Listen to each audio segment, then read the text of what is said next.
Hola clase. Hoy hablamos de los adjetivos posesivos, possessive adjectives. Los adjetivos posesivos. In English, possessive adjectives are used to tell when something belongs to a person, to show possession or ownership of an item. Los adjetivos posesivos in Spanish do the same thing. So you can see down below here we have a chart that shows los adjetivos posesivos in Spanish and their English translation. You'll see that one side of the chart is singular and the other side is plural. The words are singular or plural to agree with the noun that they are describing. The noun that describes it, as you see below in the bullet points, adjetivos posesivos agree in number with the nouns they describe. So if the nouns that are being described, if it's a singular noun to describe, you'll use one of these singular adjetivos posesivos.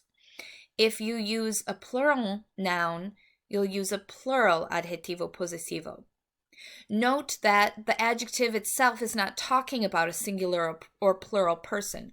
My always has to be singular because you are only one person. I am only one person. So whether I use me or mis, I'm just talking about myself. My, let's say my mother, mi madre. Or if I was saying my parents, mis padres. Either way, I am one person. But the noun that I'm describing is either singular or plural. And that's how you'll choose between the two sides of this chart. Let's take a look at las formas diferentes. Mi significa my, tú, your, su. This is the one that works kind of like usted, your, in the formal sense, or then él, ella also use the same form. And so here also it's the same for that third person, his, her, its. Su can cover all of those. Nuestro, nuestra, for our. In smaller print here you see vuestro, vuestra is the your in a familiar sense. We won't use that in this class, but I wanted you to be comfortable with the word if ever you come across it. Vuestro, vuestra. And su is also that third person plural, their. Los adjetivos posesivos plurales.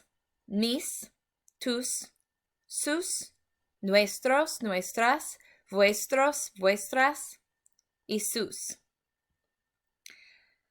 Again, los adjetivos posesivos agree in number with the nouns they describe. Nuestro, nuestra, nuestros, nuestras. This word must also agree in gender with the nouns it describes.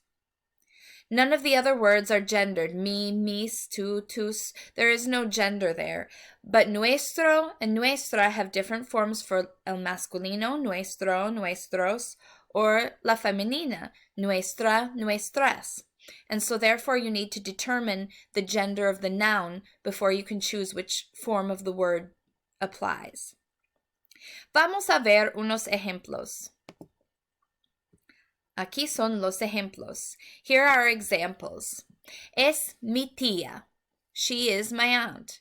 Notice that tía is singular, so we chose the singular form of mi. Es mi tía. Son mis tías. When you're talking about all your aunts, they are my aunts.